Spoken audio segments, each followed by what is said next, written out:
और आज सेना प्रमुख जनरल उपेंद्र द्विवेदी ने पाकिस्तान को लेकर ऐसा बयान दिया जिसे इस्लामाबाद में भी ध्यान से सुना जा रहा है। भारतीय सेना के टॉप जनरल ने जम्मू कश्मीर में पाकिस्तानी आतंकियों और सीमा पार मौजूद टेरर अड्डों के बारे में सटीक जानकारी दी है।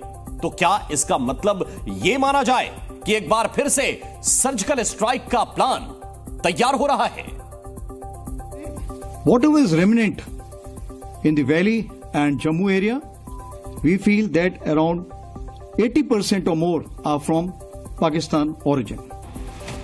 आर्मी चीफ के इस बयान को सुनकर सीमा पार घमासान शुरू हो गया। क्या भारतीय सेना एक बार फिर से पाकिस्तान को सबक सिखाने की तैयारी कर रही है? आर्मी चीफ की बातों का क्या मतलब है? क्या आतंकियों की संख्या बताने के बाद अब भारतीय सेना सर्जिकल ऑपरेशन करने की तैयारी में है? जनरल उपेंद्र द्विवेदी ने आज पाकिस्तान को लेकर जो बयान दिए, उससे साफ है कि पाकिस्तान अब भी आतंकियों को फुल सपोर्ट दे रहा है। जनरल उपेंद्र द्विवेदी ने कहा कि सीमा पार पाकिस्तान में टेरर इंफ्रास्ट्रक्चर बरकरार है। घुसपैठ की कोशिशें इंटरनेशनल बॉर्डर के जरिए भी हो रही हैं।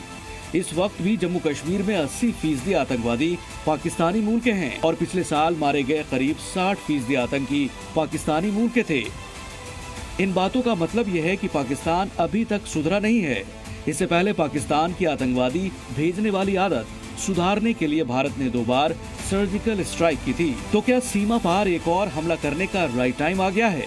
हालांकि सेना ने यह दावा किया कि जम्मू कश्मीर में सिचुएशन आउट ऑफ कंट्रोल नहीं हुई है और धीरे धीरे टेररिज्म से टूरिज्म की तरफ बढ़ रहे हैं। पाकिस्तान के बाद आर्मी चीफ ने अगला मैसेज चीन के लिए दिया है। You're aware the situation is sensitive but stable.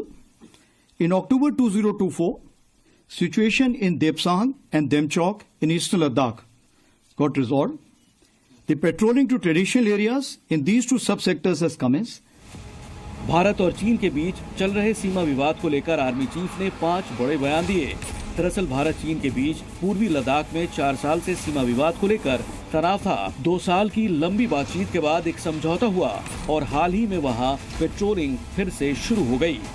देश की उत्तरी सीमा यानी LAC पर स्थिति संवेदनशील लेकिन सिचुएशन अंडर कंट्रोल है। अक्टूबर 2024 में पूर्वी लद्दाख के देप्सांग और डेमचोक में LAC पर विवाद की स्थिति सुलझ गई है। पूर्वी लद्दाख के देप्सांग और डेमचोक में सेना की पेट्रोलिंग भी शुरू हो गई। LAC पर भारतीय सेना की तैनाती संतुलित और मजबूत है। इंडियन आर्मी ने उत्तरी सीमा पर अपनी सैन्य क्षमता को बढ़ाते हुए स्पेशल टेक्नोलॉजी को शामिल किया है और LAC पर पैंगोंग झील में भारतीय सेना के साथ नौसेना के गोताखोर भी तैनात हैं। नेवी के स्पेशल फोर्स भी सेना का साथ दे रही है। LAC की खबर देने के साथ ही आर्मी चीफ ने चीन की सीमा पर तैनात होने वाले लाइट टैंक जोरावर के बारे में भी बड़ी खबर दी है। Light tank, so-called Zoravar, making rounds. There's already been to the high altitude carried out some trials, and I spoke to the DG of DRDO who is dealing with this subject.